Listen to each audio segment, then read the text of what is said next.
લોકસભાની ચૂંટણી પહેલા ગુજરાતનું રાજકારણ ગરમાયું છે। ચૂંટણી પહેલા આમ આદમી પાર્ટીને ખૂબ મોટો ઝટકો લાગ્યો છે।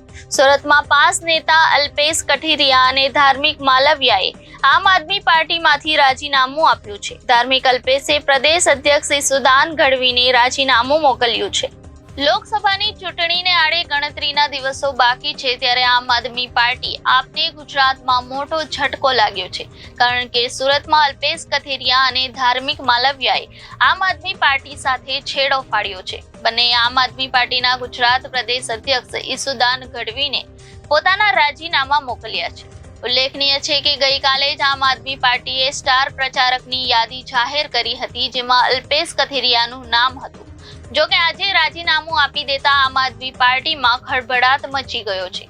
પાટીદાર અનામત સંઘર્ષ સમિતિ પાસમાં હાર્દિક પટેલ સાથે સૌથી મોટા ચહેરા તરીકે અલ્પેશ કથિરિયા અને ધાર્મિક માલવિયા હતા। હાર્દિકના જેલ ગયા બાદ પાટીદાર આંદોલનની કમાન આ બંનેએ સંભાળી હતી। ત્યારબાદ વર્ષ 2022માં પાટીદાર નેતા અલ્પેશ કઠીરિયા અને ધાર્મિક માલવિયા આમ આદમી પાર્ટીમાં જોડાયા હતા। ભાવનગરના ગરિયાધારમાં આયોજિત આમ આદમી પાર્ટીની જનસભા દરમિયાન અરવિંદ કેજરીવાલ અને ભગવંત માને બંનેને ખેસ પહેરાવી વિધિવત પાર્ટીમાં પ્રવેશ કરાવ્યો હતો। અલ્પેશ કથિરિયા આપ દક્ષિણ ઝોનના કાર્યકારી પ્રમુખ હતા। ગત વિધાનસભાની ચૂંટણીમાં આપમાં જોડાયા બાદ અલ્પેશ કથિરિયા સુરતના વરાછા રોડ અને ધાર્મિક માલવિયા ઓલપાડ બેઠક પરથી ચૂંટણી લડ્યા હતા। જોકે આ ચૂંટણીમાં બંનેની હાર થઈ હતી। અલ્પેશ કથિરિયા અમરેલી જિલ્લાના મોટા ગોરખવાડા ગામના વતની છે। હાલ તેઓ નાના વરાછા ખાતે તાપી દર્શન સોસાયટીમાં રહે છે। અલ્પેશ કથિરિયાએ LLB નો અભ્યાસ કર્યો છે। તેઓ વ્યવસાય વકીલ છે।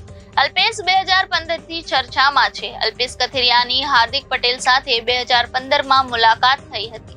ત્યારથી તેઓ પાટીદાર આંદોલનમાં જોડાયા હતા। અલ્પેશ કથિરિયા સામે એટ્રોસિટી અને રાજદ્રોહનો ગુનો નોંધાયેલો છે।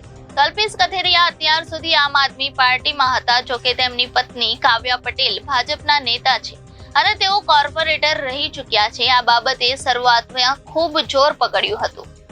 વર્તમાન સમયમાં વિધાનસભાના ઇલેક્શન પછી અમે ખૂબ કામગીરી ઓછી રહી છે અને જવાબદારી પણ ઓછી નિભાવતા, એટલે જવાબદારીમાંથી મુક્ત થયા છે અને પાર્ટી ત્યાં કોઈ પણ વ્યક્તિને મૂકીને પાર્ટી પોતાની કામગીરી કરી શકે એ માટે મુક્ત થઈ છે। હવે પછી અલ્પેશ કથિરિયાનું ભવિષ્યની બાબતમાં હાલ કોઈ પણ પ્રકારની વાત તો મારી ફિક્સ નથી। આગામી દિવસોમાં લોકોને, વડીલોને અને અમારી ખાસ તો ટીમને મળીને પછી નિર્ણય લેશું। ભાજપમાં જોડાઈ રહ્યા છો? નહીં, હાલમાં કોઈ પણ પ્રકારની બાબત નથી। રાજીનામું આપવાનું કારણ? રાજીનામામાં ખાસ કરીને અમે ઘણા સમયથી નિષ્ક્રિય હોઈને પાર્ટીને પૂરતો સમય ન આપી શકતા, એટલા માટે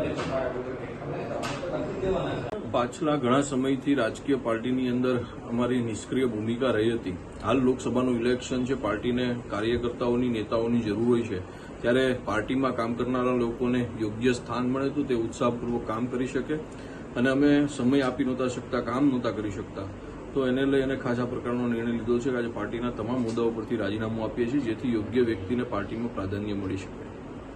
હવે શું કરશો?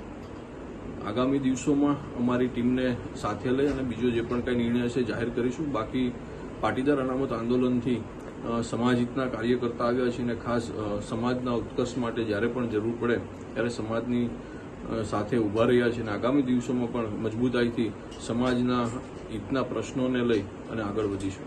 ભાજપમાં જોડાઈ રહ્યા છો અલ્પેશ અને ધાર્મિક બંને? ના, અત્યારે એ પ્રકારની બિલકુલ કોઈ વાત છે નહીં। આગામી દિવસોમાં અમારી ટીમને સાથે રાખીને જે પણ નિર્ણય હશે આપના માધ્યમથી જાહેર કરીશું।